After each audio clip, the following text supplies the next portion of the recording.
What do all these pictures have in common? They're NFTs tied to a rapidly growing cryptocurrency blockchain.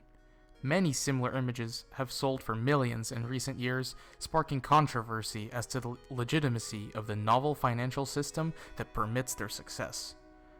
Many prominent investors have started to diversify their portfolios with cryptocurrencies, hoping to cash in on the next big thing. One Bitcoin you own, do you have a real position in it because you're a wealthy guy?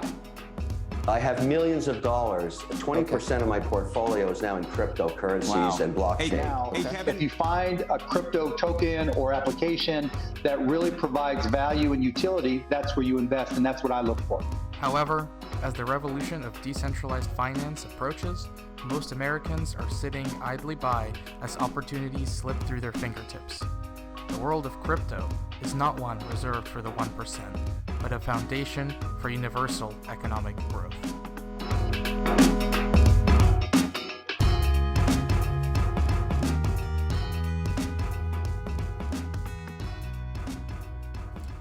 A cryptocurrency stands out from other forms of cashless payment because of its decentralized structure. When a credit card is used to make a purchase online, a financial institution checks that the account has sufficient funds. However, in a cryptocurrency, there is no such central authority. Instead, transactions are made public and verified by the users of the network. There are certainly privacy concerns that arise from publicizing all transactions, where in our current financial system, they would remain confidential between a financial institution and the client. These concerns are addressed by only referring to users of a network by their public encryption key.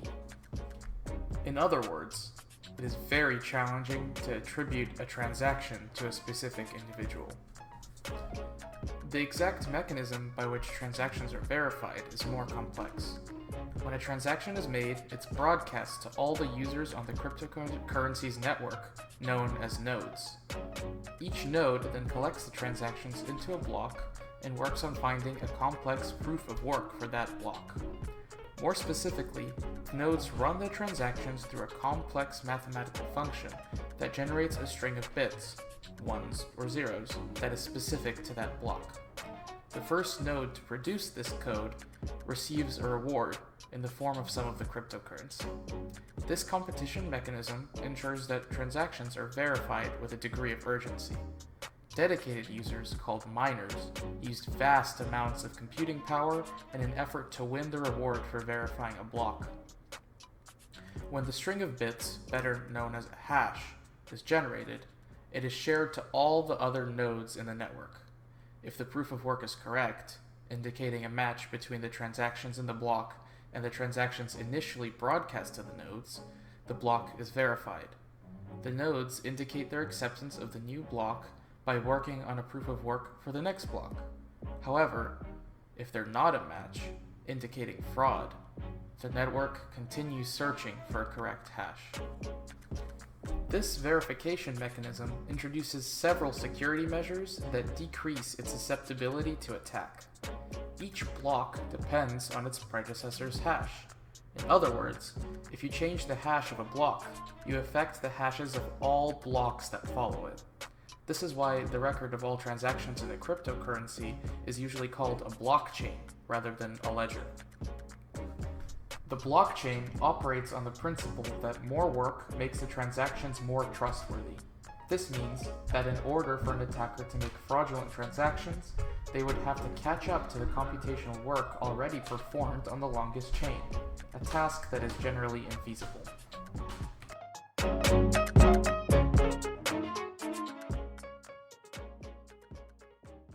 Why a decentralized financial system?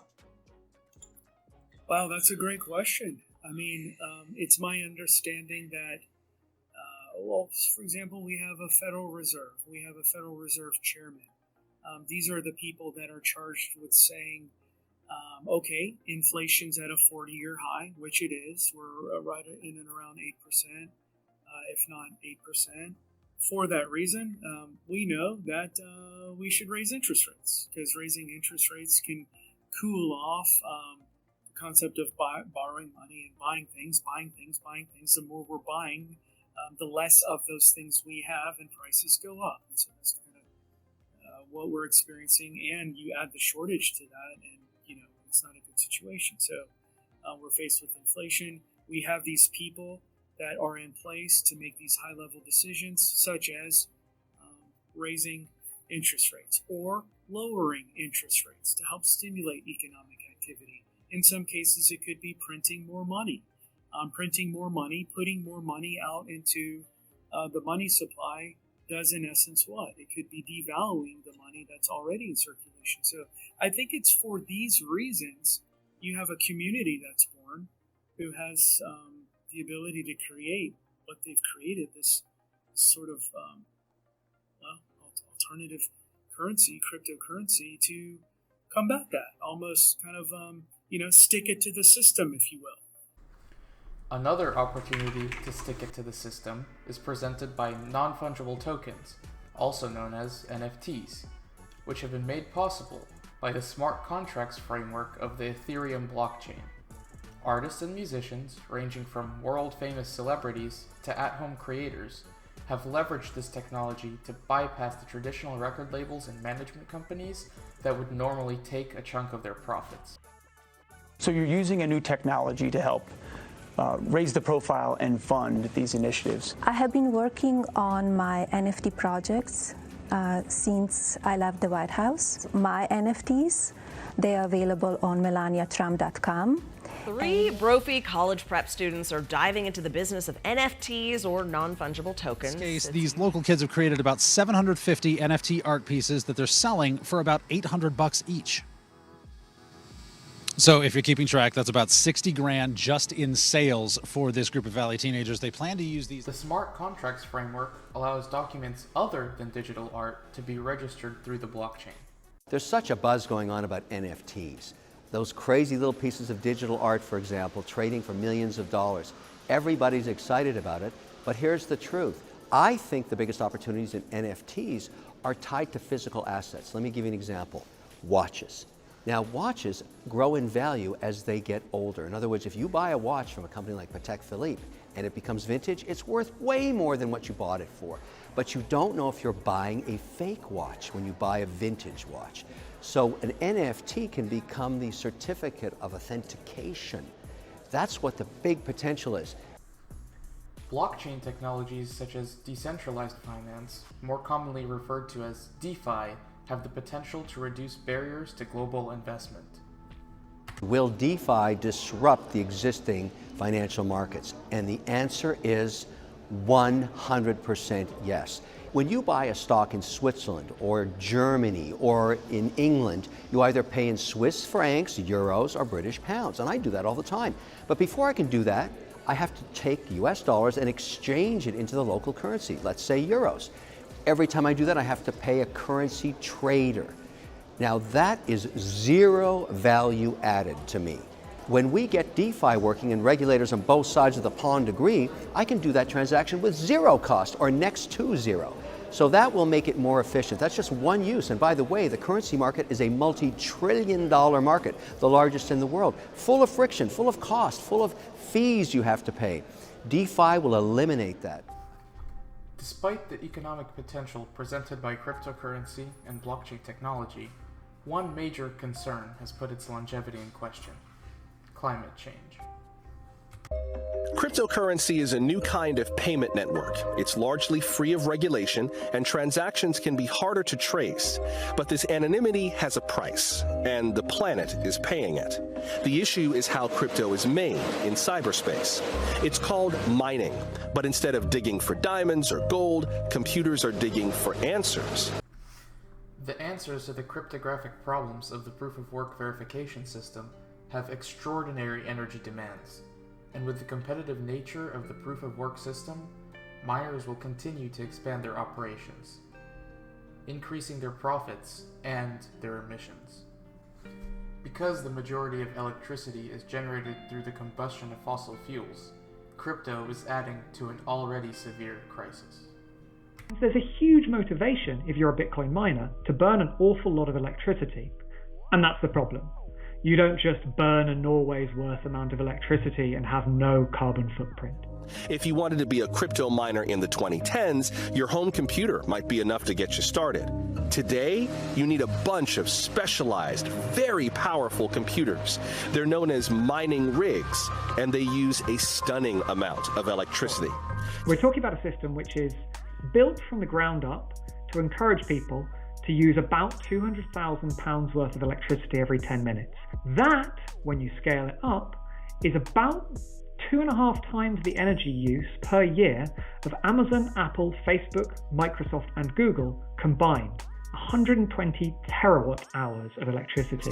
The carbon footprint of one Bitcoin transaction is comparable to more than 2 million Visa transactions. And that one transaction uses as much power as the average American household uses in about 2 months. Now, Fortunately, there are recent innovations that have significantly reduced the emissions produced by cryptocurrency mining. Renewable energy generation methods, such as solar, geothermal, and hydroelectric systems, represent a growing proportion of U.S. energy production. New blockchain technologies have also decreased the emissions produced by cryptocurrency. Proof of stake has no miners, but instead has validators, and it doesn't let people mine new blocks, but instead mint or forge new blocks. Validators aren't chosen completely randomly. To become a validator, a node has to deposit a certain amount of coins into the network as stake. You can think of this as a security deposit. If a node is chosen to validate the next block, he'll check if all the transactions within it are indeed valid. And if everything checks out, the node signs off on the block and adds it to the blockchain. As a reward, the node receives the fees that are associated with the transactions inside this block. Okay, but how can we trust other validators on the network? Well, that's where the stake comes in. Validators will lose a part of their stake if they approve fraudulent transactions. And proof of stake is much more efficient because instead of proving that you have computers by using them 24/7, to prove that you have coins, you just need to basically sign a digital signature with the same cryptographic key that has those coins. And so the network can run with much lower energy consumption to the point where the main thing that you're wasting is just the fact that you have these 10,000 nodes that all need to verify every transaction, which is much less. Recognizing the improved sustainability of proof-of-stake mechanisms, currencies such as Flow, Cardano, and Solana have already made the switch, with even larger blockchains such as Ethereum pledging to do so in the near future. With these improvements on the horizon, it is clear that the next generation of the internet is upon us. Web 1 gave the world the website. Web 2 gave us the social media platforms that consolidate user data. And Web 3, though not yet perfected, will hand the keys back to the people through decentralized information technology.